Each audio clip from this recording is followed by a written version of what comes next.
Greetings and welcome to David's Way Cooking. I'm David. Let's do this. And today I'm really excited because we're going to talk about one of the most important things in any kitchen: knives. The most important tool is, of course, this, your palate, and this, your imagination, your mind, and of course, your hand. But otherwise, other than that, one of the most important things in any kitchen is a sharp knife. A sharp knife will help you to cut your food rather than crush it, which basically means that the sharp knife will slice through the cells of the food rather than tear them apart, and all the flavor is conserved in your ingredient and it will taste better. In general, there are two types of knives that are the most common knives in kitchens today. It's the German knife, which is large and hefty, and it's the Japanese style knife, which is a lot thinner, usually harder, and a lot more nimble. I'm gonna tell you a story. Me and my producer used to work together at this place a long time ago, and that's how we met. And one day we were going to this hardware store that was a couple of blocks away during a lunch break, and I was gonna buy a couple of more knives for bushcrafting. And we went and bought them, and then on the way back I was gonna put them in my car and I was gonna pull a prank on my producer. So I took them up and I said, "Why so serious?" And he was like, "Oh, you're scaring me."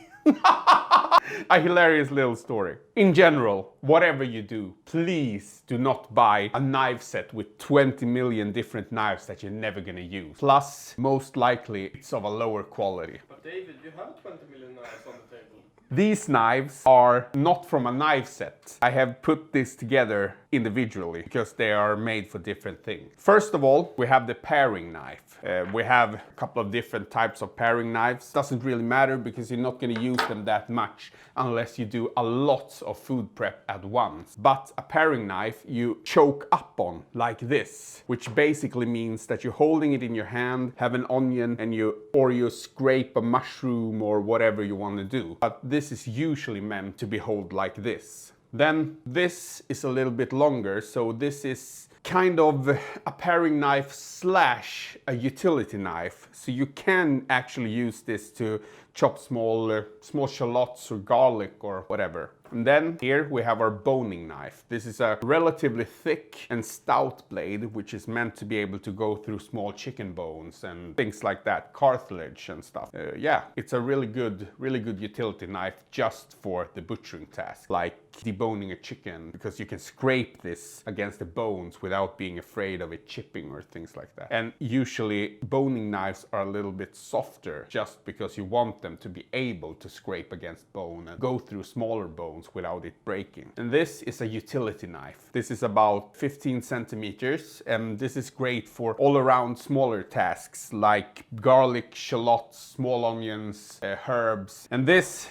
is the big daddy. This is the German 8-inch chef's knife. A great starting point. It's really heavy, hefty, and it can do pretty much everything. I mean, this is what I would call a beater knife, which basically means you can put it through hell and back and it will come back and serve you one day more. It's a great knife to start with, and it's a great knife to end with. If you're just gonna buy one knife, this is the knife I suggest you buy. This is mine. It's been abused and loved for almost a decade and a half, and this is my producer's almost brand new one. And then we have a Victorinox 8-inch chef's knife. This is also a beater knife. This is kind of in the same style as this, but it isn't as heavy, but it will do the same functions. Take a beating, go through small bones. If you're gonna half a lobster, this and this is what you want to use. And then we have our carving knife. This is a knife that you use to carve and slice meat.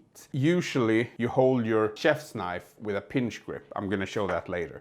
But this you actually use like this because you want to slice the meat. Very good knife if you have like a holiday ham or a roast beef or something. You want to slice precise cuts. And this is your flexible filleting knife. You can actually use this as a carving knife, but it's meant to be a filleting knife for fish. To be honest, you don't need this unless you are filleting flat fish, because round fish like salmon or sea bass or trout, you can just use your chef's knife. But this is very nice if you're gonna fillet flatfish, because you can go around those bones and you can glide upon those bones. And of course, you have your bread knife. In my opinion, you don't really need an expensive bread knife. Doesn't matter which one, you just need one to be able to cut through bread with a thick crust. And then we have our Japanese kind of gyutos, which literally translates to beef sword or cow sword. These are the Japanese version of the chef's knife. But in general, with Japanese knives, they are much thinner and hardened a lot more, which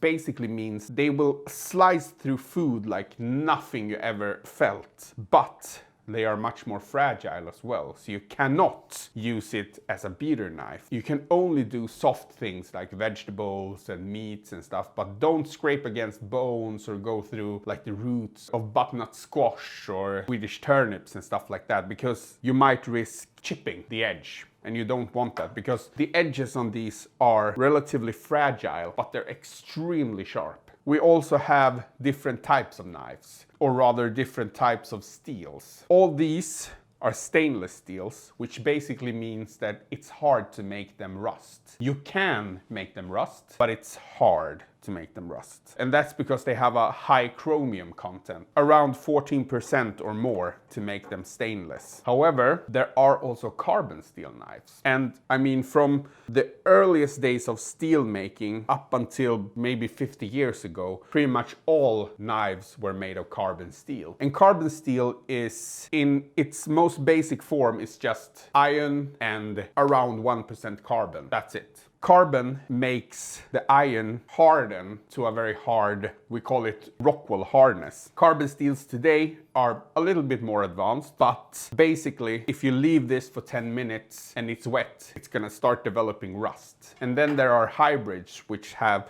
stainless cladding outside of the carbon core. Alright, so I'm gonna show you how to hold a chef's knife. And a chef's knife is a very good beginning for anyone. So first of all, we're gonna start with the pinch grip, which basically means that you take your pinky and your thumb, place them, this is called the bolster. You place them, you pinch in front of the bolster like that, and the 3 fingers around the handle. If you hold it like that, it almost becomes like an extension of your arm. And this is how you hold all your chef's knife. You can hold it by the handle grip, or the thumb grip, or even the pointing grip. But I wouldn't recommend it, because if you hold it in a pinch grip, you get a lot more side-to-side stability, which is preferred. I wouldn't recommend that you hold it like that, because you risk of cutting your pinky. Hold it like that is my recommendation. So the first technique for using a chef's knife is the double hander. So like this, and place your other hand like this, and then you can just chop through whatever it is you want to chop. Do not hold it like this, because there is a risk that you will slide down and cut yourself. Do not do that. Always flat on top like that. The next one is usually called rock chopping. And you have your claw grip, and you start in this position like so, and then you down and forward, back, down and forward, almost like a locomotive. And you don't want to take this too far up, and you don't want to take this up, down here. Stop when it meets the heel, and then again. And it's always a fluid motion. You want it to go forward, because if you do it like this, it almost becomes like a guillotine, and you don't want that, because you don't really cut, you just push through your produce. You want to cut through, and as long as your edge is in motion either forward or backwards at the same time as it's going down, it will slice through it. Then we have the push cutting, which is my preferred use of a chef's knife. I mean, there's no right or wrong, it's just about preference, but I prefer push cutting, which basically means that I take it slightly back and push forward. So you actually lift the whole knife. Do not go above this knuckle, either forward or backwards. That's just a matter of taste, but you don't go just up and down. Always have the edge in motion, forward or backwards at the same time you're going downwards. And that's my preferred method. Which leads me to the next thing. This is a German chef's knife, or European style chef's knife, which has a so-called belly, which basically means that the edge is curved, which lends itself very well to this rocking motion. And this is very traditionally European, to rock.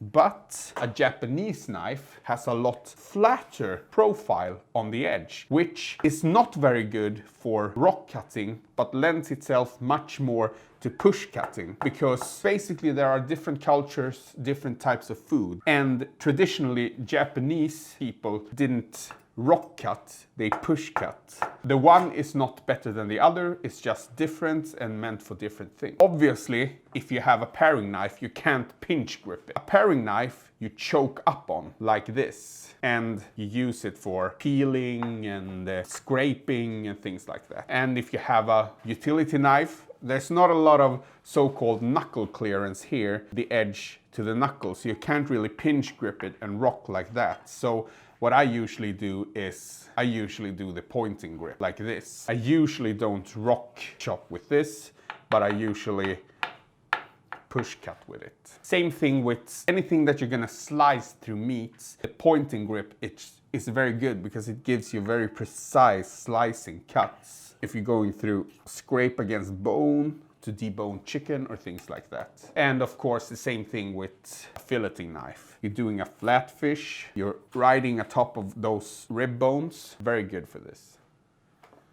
Whatever knife you choose, the most important thing is to keep it sharp. And to keep it sharp, you're gonna have to use a honing steel or honing rod. Either they're made from metal with tiny, tiny grooves like this one, or they're made from ceramic. I prefer the ceramic ones because, as we all know, ceramics are much harder than steel. What can actually happen if you use a Japanese knife on one of the steel rods, you can actually wear down the rod instead of realigning the edge, because in general, Japanese knife steels are much harder than this rod. And also, I personally wouldn't recommend using a Japanese knife on a honing rod because the edges are so thin that you risk microchipping them. Microchipping is when the edge almost becomes micro serrated because tiny, tiny, tiny chips goes off due to abuse of the edge, really. So I don't recommend you using a honing rod on your Japanese knives. On your German knives, on the other hand, a honing rod is excellent. When you first buy the knife, it will be okay sharp, but after maybe a week of use, or a couple of days even, depending on how much you do, you're gonna have to hone your knife. And what actually happens is, if the knife is like two edges meeting, it creates an apex. What actually happens is, it will roll over a little bit and it will feel dull. But when you hone it, it will realign the edge so it feels sharp again. This isn't sharpening, this is just realigning the edge. There's a big difference, because sharpening is when you remove material to create a new apex, while this just realigns the existing one. So there are different techniques when you're gonna hone your knife. The most important thing is to follow the angle at which it's sharpened. So a European knife in general is going to be sharpened at about 20 degrees. So to find that, this is 90 degrees, half of that is 45 degrees, and half of that is about 20 degrees. It's 22.5, but it's not going to be very precise. So you know that this is about 20 degrees. So when you hone it, you use that angle and go from bottom to tip. You can either do it like this, with edge trailing, or you can do edge leading, or you can even do it like this, which is very popular. It doesn't really matter how you do it, or like this, as long as you have the right angle and you don't really want to use a lot of pressure. Just basically use a tiny bit more than the weight of the knife, and always do bottom to tip, bottom to tip. And don't worry about speed. You see chefs do like this, but don't do that in the beginning, because if you're not consistent with your angle of the edge, you're gonna make the knife feel duller. And always keep your fingers behind this guard, because if you do it like this, you don't want to chop your fingers off. And if you do this 3-4 strokes per side every time you use your knife, you don't have to sharpen your knife for maybe half a year to a year. So the most important thing is to keep your knife sharp. And to keep your knife sharp, you have to sharpen them and hone them, of course. But when you hone them for a while, you notice that they won't get sharp anymore. And that's because there's no edge left. So you have to remove material to create a new apex. And that's what we're going to do now. This is my producer's Wusthof Classic Icon chef's knife, which need sharpening. There are a couple of types of sharpening stones. This is a so-called splash and go, which basically means that you put some water on it and you start to sharpening. You don't need to soak this stone. There are soaking stones, but whatever stones you use, you have to check with the manufacturer or the retailer what kind of stone it is. If it's a splash and go, or if it's a soaking stone, or it maybe just needs to soak a couple of minutes, or whatever. I would recommend that you learn how to sharpen your knife yourself, because if you send it away to a sharpening service, they usually just use heavy grinding machines. And number one, they will remove unnecessary amount of material. Number two, they only use coarse grits, which will leave your edge coarse and not that sharp, and it won't last that long. Plus, since they use machines, they tend to, in some cases, burn the edge, which basically means that they ruin the heat treat on the edge. And to be able to get back to hard steel again, you have to sharpen off some material. So this is a manual method. You do it by hand and you don't risk to burn your edge. And if you do it yourself, of course, it's cheaper because it's so easy. As I said, there are different types of stones. There are wet stones like this, and wet stones basically means sharpening stones. It's not wet as in being wet, water, moist. It's W-H-E-T, wet stones. And splash and go, soaking stones, kind of medium soaking stones. And of course there are diamond stones as well, which you can use. And if you use a diamond stone, you don't need any lubrication, but I prefer to put a small layer of water anyway, because it will catch the metal dust so it doesn't go up in the air and in your lungs and stuff. There are other types of sharpeners, like pull-through sharpeners are very popular. I wouldn't recommend them because, first of all, they have set angles, which basically means that no matter what knife, you get the same angle, which could be a good thing, could be a bad thing. But in general, most of them are too coarse. They just remove too much material and leave a very coarse edge that won't hold its edge for very long. There are a couple of them out there. They are okay. I mean, like the Mino Sharp one with 3 different grits is okay. I still wouldn't recommend them, but fine, they're okay. There are other sharpening kind of machines that you put through a groove and they're like a machine that's a bzzz. I wouldn't recommend them either because they remove too much material, but if you're careful, I guess they could work. So the most important thing to remember when sharpening a knife is, first of all, keep your wrists steady. Some people prefer the pinch grip, other people prefer to hold it like this with a pointer grip. I prefer to hold my knife like this because I feel that I get more stable in my wrists, because the biggest enemy to knife sharpening is wobbling in this direction. You want to keep a steady angle. It doesn't really matter what angle you use. The most important thing is you want to keep that angle consistent. So this is a Western knife. I prefer 20 degrees, so 90, half of that is 45, half of that is about 20 degrees. So this is where I want to be with this knife. Another trick you can use is lay your knife flat and then lift it until you see that the edge meets the stone, which you can see if you look very carefully, but you need good eyesight to do that. So my preferred method is 90, 45, 20, and if you have a Japanese stone, a little bit less, like 15 degrees or so. And this is a so-called splash and go stone, so you don't need to soak it. Just a little bit water, work that in. And if you have a soaking stone, you have to soak it for usually about 30 minutes, and then you apply more water as lubricant. So we hold our knife like this at about a 45-degree angle, and I usually work my knife in different sections. So the tip section, the belly section, and the heel section. And it's good to remember that the pressure you put down is always on the away stroke, because otherwise you risk cutting down into your stone and damaging your stone, and of course damaging your knife. So you want to hold it like this, put fingers near the edge to put the pressure down and away from you. So pressure, no pressure, pressure, no pressure. Pressure, no pressure. And then we go up a bit. Pressure, no pressure. Pressure, no pressure. And then we go up a bit. And then the tip. And then we can travel backwards. And when you get used to this, it will go very fast. And all this black goo is actually the steel that's been working off the knife. And now you can either do it like this, which some prefer. I don't prefer it. I just use my other hand and do the same thing, but it doesn't really matter.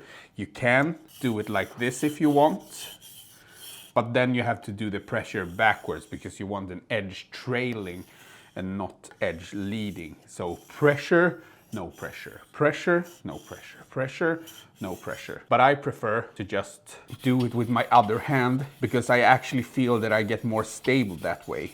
I don't know why, but that's just the way I prefer to do it. And you don't want to use too much pressure, but you gotta have a couple of pounds of pressure, otherwise nothing will happen. And what you want to look for when you do it like this is you want to look for that so-called wire edge or burr, which basically means if we sharpen this side, a tiny bit of a lip of steel will go to this side. So if you feel it like this, you will feel it feels like scratchy and rough. That basically signifies that you have come to the apex on this side. And now I can feel and hear that burr. So you go to the other side and you do the same thing until you feel the burr on this side, which basically means you come to the apex. So now I do the deburring strokes, which basically means I do the edge leading motion just very carefully with very little pressure just to remove that wire edge or burr.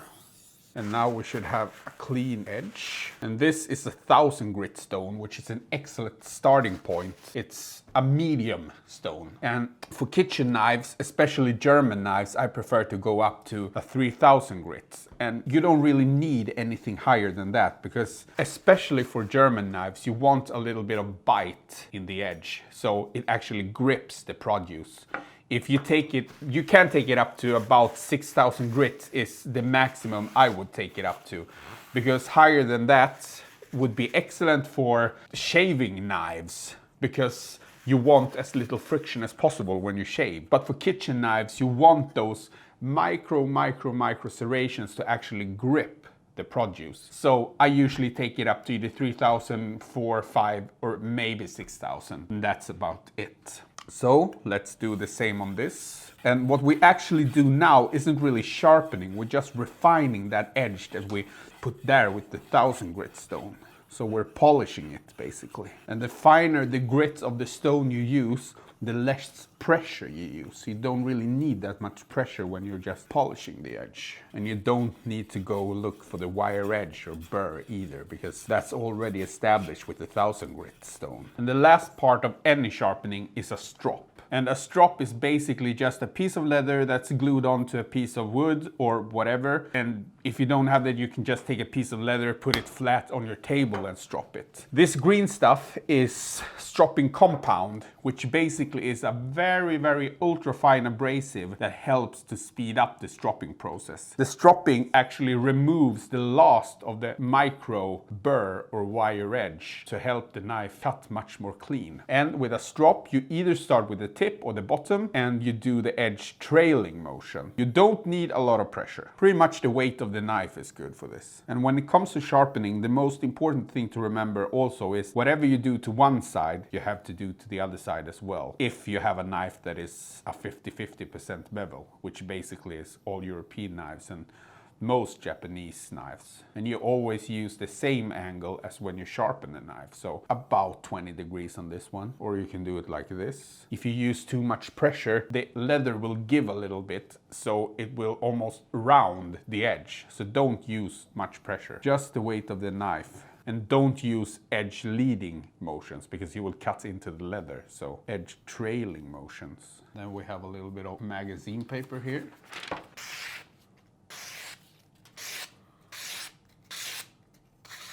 If you cut cleanly through magazine paper like this, you know that your knife is sharp. Another way of checking the sharpness is to use your thumbnail and just very carefully place your knife and slide it forward like that. If it catches and don't glide, it's sharp enough. Use no pressure, just the weight of the knife. Do not cut like this because you will cut yourself.